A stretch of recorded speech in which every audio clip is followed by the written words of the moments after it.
Hello everybody! I am thrilled to have the opportunity to be involved with Wellness Wednesday this week.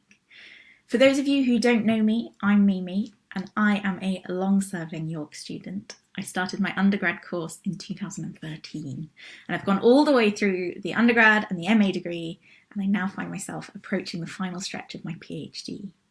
I'm also one of the department's mental health first aid team, which means that if you need a chat about anything, or if you're worried about a friend, then you're always welcome to get in touch. And that's exactly what I would like to talk about today, actually.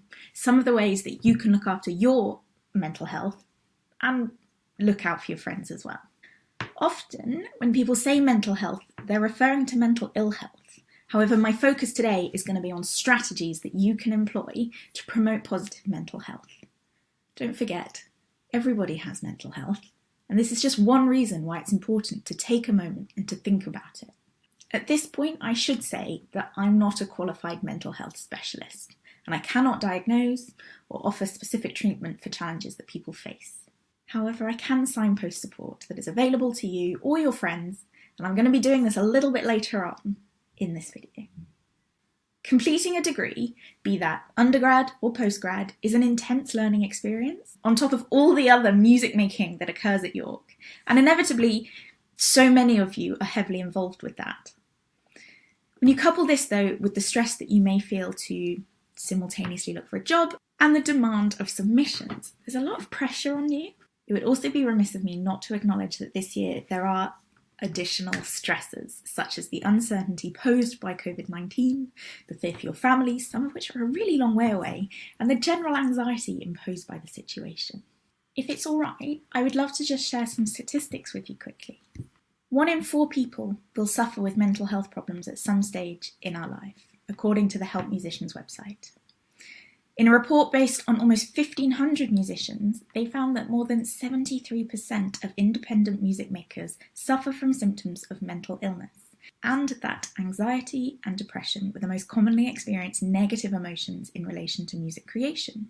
The report found that contributing factors included fear of failure, financial instability, pressure to succeed, loneliness, being evaluated by others, and pressure to deliver.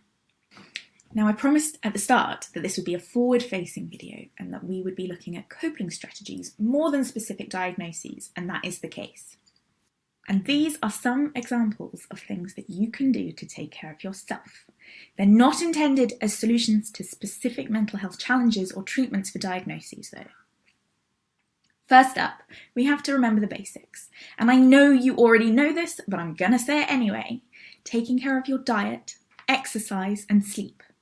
But also avoid smoking and alcohol or substance abuse. And these are the fundamental things, not only for your physical well-being, but they're also going to help you to improve or maintain your mental health. You should also treat yourself compassionately and value yourself, regardless of what you've achieved or your circumstances. This may include setting achievable goals, both in the short and long term, and not comparing yourself to others. It's also worth recognising what pushes your buttons and pulls your triggers. And if there are emotions that you find it hard to manage, maybe anger or anxiety or sadness or frustration, try opening up to some of these unwanted emotions, thoughts, memories and images, rather than avoiding, suppressing or attempting to reduce or control them. This might help you to develop greater acceptance. Finding a therapist or other professional support may help you on your journey as well. Other things you can do to support your own mental health are practicing ways of reducing excessive levels of tension, panic, anxiety, anger, and other negative emotions. Learn relaxation skills and practice doing them regularly. This may take different forms for different people, such as learning to meditate, practicing mindfulness, or doing yoga. But actually, maybe for you it's none of those things. Maybe for you it's having a bath with some candles. It might be cooking, seeing friends, doing exercise, or any number of things. It's important to have these strategies in place and that you remember to use them when you really need to. It's also really important to have clear marked boundaries between work and other aspects of life, so that you can give your full attention to whatever you're doing in the present, but also this means taking breaks and giving yourself space to think about things. This final one is a big one, and I suspect that many of you will maybe feel a bit seen with this. A music degree is obviously so much more than just lectures and assignments. And there are so many wonderful opportunities available. Of course, after the last year, you're probably going to want to make up for lost time playing with other people. But it's a real skill to be able to say no to requests and to delegate wherever necessary.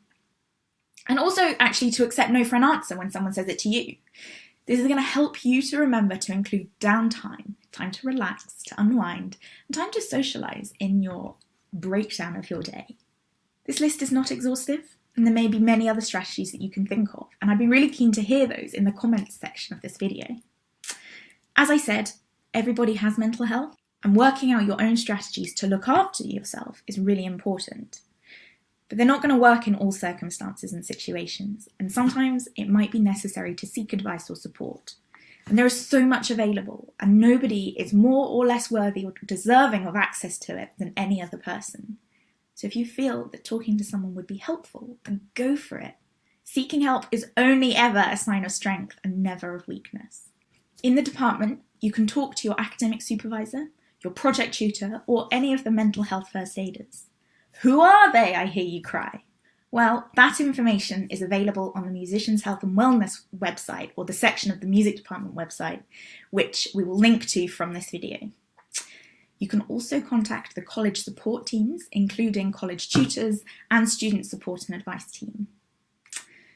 Open Door also has many levels of support, including student wellbeing officers who are there to have the smaller conversations to try and prevent things getting to a crisis point. And I believe that there will be a Wellness Wednesday from them at some point. Open Door also has practitioners who can offer further and deeper support where necessary.